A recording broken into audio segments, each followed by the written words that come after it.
Hello students, this is in continuation of our chapter number 1, last part. In previous lecture, we have seen Battle of Plassey and who all various governor generals came to India.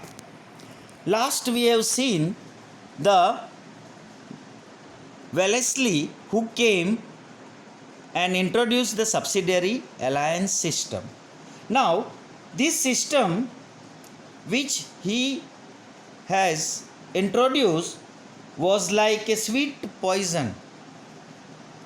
By implementing this system, Wellesley annexed many provinces and expanded the rule of the East India Company.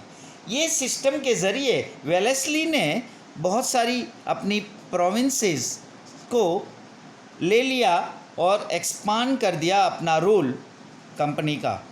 Governor general Wellesley asked Tipu Sultan to accept the subsidiary alliance system. Governor general जो Wellesley था उन्होंने टीपू सुल्तान को ये system को accept करने के लिए बोला, but Tipu Sultan refuse. For declining the alliance system, the company with support from the Nizam attacked Mysore in 1799. जैसे टीपू सुल्तान ने ये सिस्टम को एक्सेप्ट नहीं किया और इस सिस्टम को डिक्लाइन ना हो उसके लिए कंपनी ने निज़ाम के सपोर्ट लेके मैसूर में 1799 में अटैक कर दिया. And during this fourth Mysore war, ये चौथा मैसूर वॉर में Tipu lost his life while fighting against the British. British के सामने लड़ते लड़ते टीपू सुल्तान अपनी ज़िंदगी खो बैठा. After Wellesley, Hastings came to India as governor general. Wellesley के बाद हेस्टिंग्स आए as a governor general. He waged a war with Nepal and made the Gurkhas to join the army. Hastings fought a battle with the Pindaris and took control over them. With the third Maratha War, the supremacy of the company was established. तीसरा Maratha war होने के बाद company का supremacy वापस फिर से establish हो गया. In comparison to the earlier Governor General, William Bentinck is known as a liberal Governor General.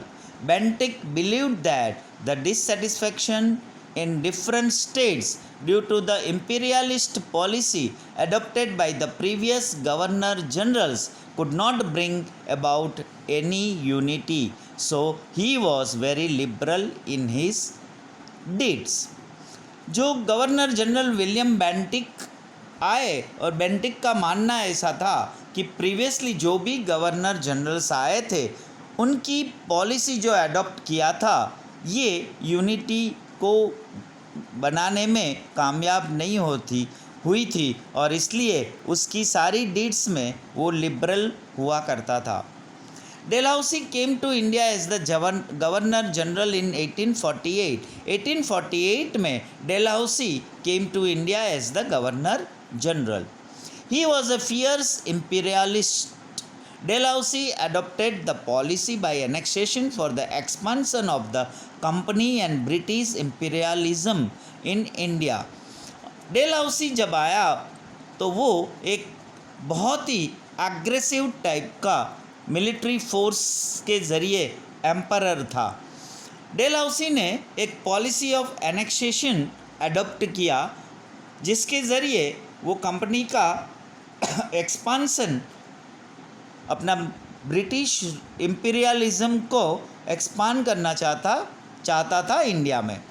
Dalhousie का जो पॉलिसी ऑफ एनेक्सेशन था जो इस पर अपना चार्ट है, he has annexation by war, annexation due to king dying without heir, annexation on pretext of mismanagement, annexation on pretext of डेब्ट collection, annexation to end namesake rule. उसने अलग अलग तरीके से कैसे भी करके अपने ये पॉलिसी के अंडर अपना इंडिया में उसका पावर को एक्सपांड करने का कोशिश किया. लेकिन besides being an imperialist, Dalhousie was also a reformist. ये इतना अग्रेसिव होने के बावजूद भी वो एक रिफॉर्मिस्ट भी था, कुछ रिफॉर्म करने वाला था, कुछ चेंजेस करने वाला था, कुछ सुधार लाने वाला इंसान था।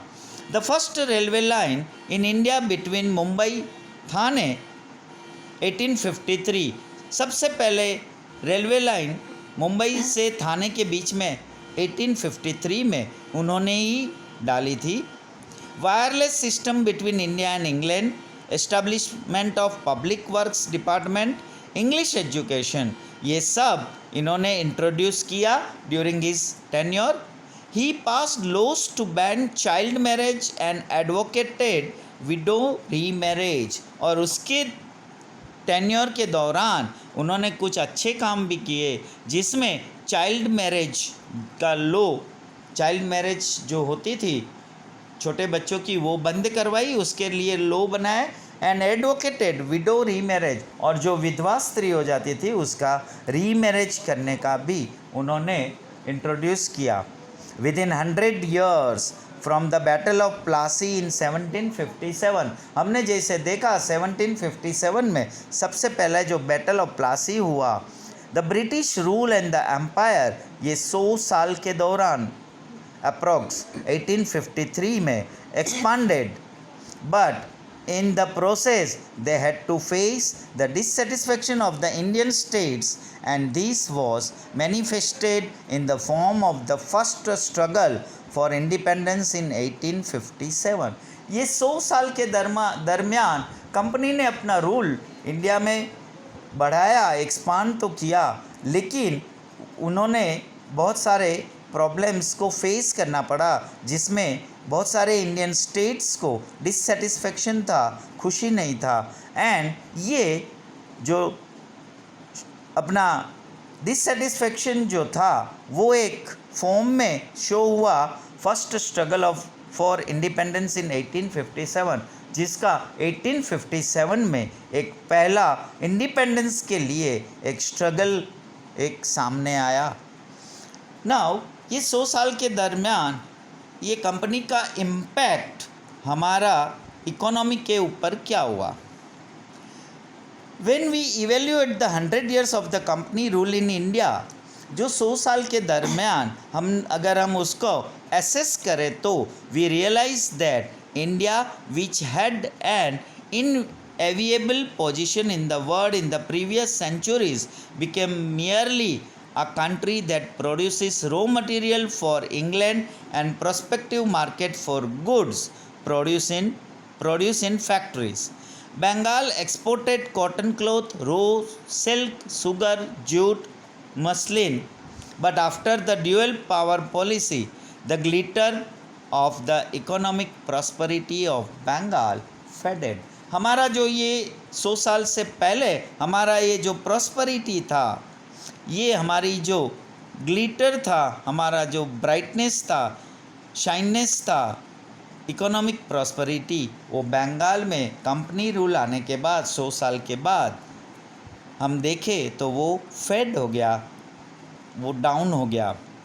The dual power policy was introduced for the first time in Bengal, whereby the power of collecting revenue was with the British, while the responsibility of people's welfare was with the Nawab.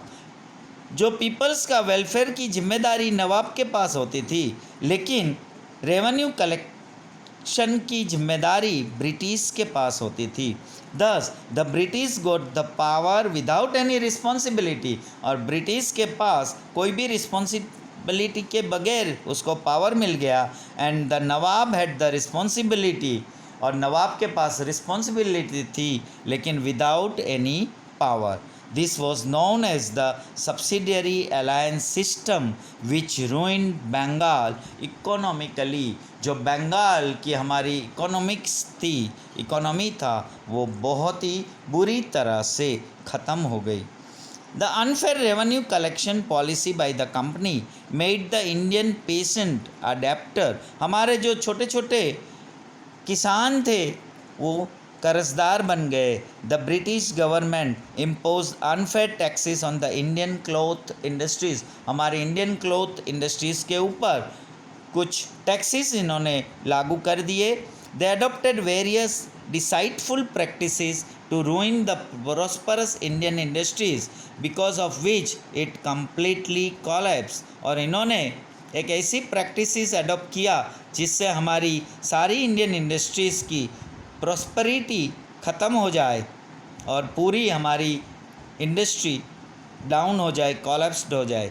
The Indian artisan became poor, हमारे जो artisan थे वो गरीब होते गए, and unemployed, और वो बेरोज़गार होते गए। The company trader force the weavers of Bengal to sign contract for providing definite quantity of cloth in a short period. If the weaver refused, he would be punished by being lashed or jailed. Company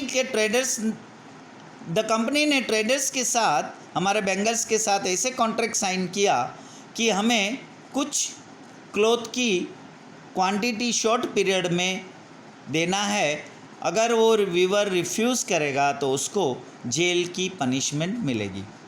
Before the arrival of the company, the Indian villages were self-reliant and prosperous. Company अपने India में आने से पहले हमारे Indian villages, हमारे भारत के गांव में जो पोजीशन था वो प्रॉस्परस था, सेल्फ रिलायंट था, किसी के ऊपर डिपेंडेबल नहीं था। But under the company rule आने के बाद they became dependent and poor, और वो डिपेंडेंट हो गए और पुअर बन गए। During the rule of the East India Company,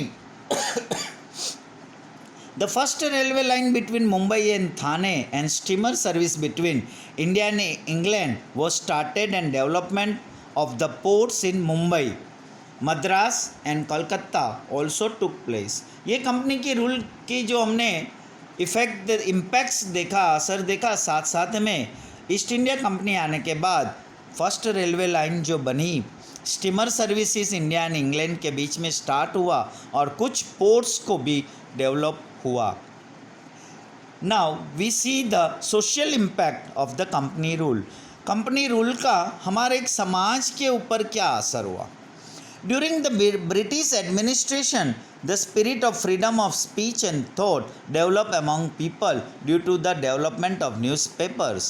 In the Indian society, certain wrong social customs, rites and rituals were prevalent during this time, like sati system, female infanticide, child marriage, etc. Company rule आने से पहले ये सारी हमारे रीत रिवाज जो थे वो कुछ सही नहीं थे, जिसमें चाइल्ड मैरिज और सती सिस्टम वगैरह था। राजा राम मोहन रॉय, दुर्गाराम मेहता, बैराम जी Malabari were the stalwarts whose role was instrumental in getting the laws passed with the help of Britishers. Britishers की मदद से इन्होंने जो इनिशिएटिव लिया था इनको ख़त्म करने के लिए, तो ब्रिटिशरों की मदद से इन्होंने कुछ कायदे कानून बनाए। As the administrative framework in India was anglicise, there was a demand for people with knowledge of English. English education began to be imparted in India due to Lord Macaulay's endeavours as recommended by Charles Wood. Universities were establish in Mumbai, Madras and Kolkata. जैसा हमने देखा, समाज के ऊपर हमारे company rule आने के बाद ये असर हुआ कि इंग्लिश एजुकेशन शुरू हुआ, और इंग्लिश एजुकेशन के साथ साथ हमारे मुंबई, मद्रास और कलकत्ता में यूनिवर्सिटीज़ भी बनी. A whole class of people with knowledge of English develop because of English education. With the passage of time, this group made demands for social reforms and gave momentum to the process of reforms. In education आने के बाद, English education आने के बाद कुछ समय के बाद, this group made demands for social reforms. Social में कुछ रिफॉर्म्स चेंज करने का, बदलाव लाने का ज़रूरी लगा. Now last conclusion. Thus the East India Company came to India being allured by the prosperity and trade opportunity. अगर हम इसका 100 साल का नतीजा निकाले, कंक्लूजन निकाले, तो ईस्ट इंडिया कंपनी इंडिया में आए थे, अट्रैक्ट हुए थे हमारी प्रॉस्पेरिटी को देख के और हमारा ट्रेड का अपॉर्चुनिटी को लेके एक व्यापार करने के बहाने। The company rule in India produce certain good and bad results. Company का आने से हमारे कुछ अच्छे और बुरे भी रिजल्ट निकले in the political, economic, social and cultural fields. The company adopted the policy of making England prosperous at the cost of India। Company ने इंग्लैंड को ज़्यादा प्रॉस्परस किया उनकी पॉलिसी बना के और हमारे cost at the cost of India, and the reforms they made in the administration for their own interest indirectly prove to be beneficial for India. और कुछ अच्छे और कुछ बुरे रिजल्ट्स कंपनी के रूल ने ये बहाने करके आए और कुछ अच्छे काम भी किए और कुछ बुरा नतीजा भी मिला, जो उन्होंने अपने फ़ायदे के लिए उन्होंने इंग्लैंड को ज़्यादा प्रॉस्परस किया at the cost of India. So dear students, with this chapter number 1 complete. Thank you. Next lecture we will start a new chapter.